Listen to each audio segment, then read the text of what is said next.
जय माता दी दोस्तों। माँ तेरा ही सहारा यूट्यूब चैनल में आपका स्वागत है।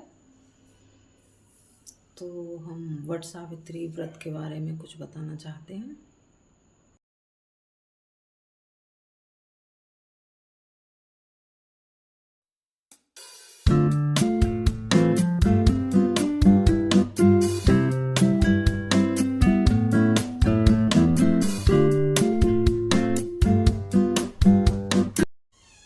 तो मेरी सभी बहनों को और माताओं को वट सावित्री व्रत की हार्दिक शुभकामनाएं।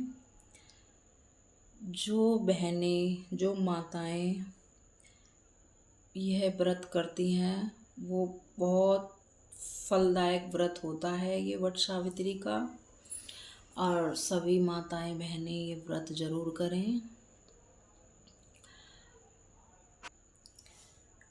विधि पूर्वक पूरी अच्छी तरह से करें, पूरा विधि पूर्वक से करें, और अपना पूजा करते वक्त कोई भूल चूक ना करें माताएं और बहनें। तो बस मैं यही बताने आई हूँ सबको। तो ये व्रत कैसे किया जाता है, कौन कौन इस व्रत को रख सकता है, और इस व्रत को रखने से सुख समृद्धि भी घर में आती है। इस व्रत को जितनी श्रद्धा पूर्वक हम करते हैं उतनी ही सुख समृद्धि घर में आएगी। तो चलिए देखते हैं वट सावित्री का व्रत कैसे किया जाता है, क्या क्या उपाय हैं, कौन कौन बहनें माताएं व्रत कर सकती हैं, कौन कौन नहीं कर सकती। तो थोड़ी सी कुछ खास बातों पर भी ध्यान दें, और मेरी सभी माताएं बहन।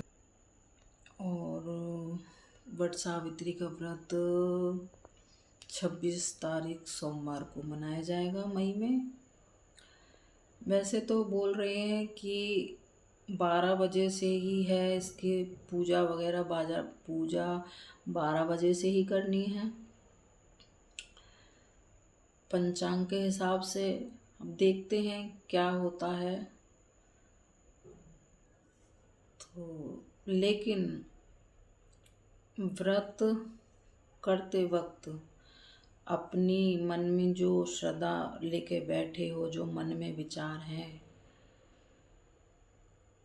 जो भी हैं अच्छे बुरे, उन्हें सब पे भूल कर और सही तरह से अगर हम लोग व्रत करेंगे तो ये व्रत बहुत ही फलदायक है, बहुत ही ज़्यादा। तो चलिए देखते हैं इस व्रत को कैसे किया जाएगा, कब किया जाएगा।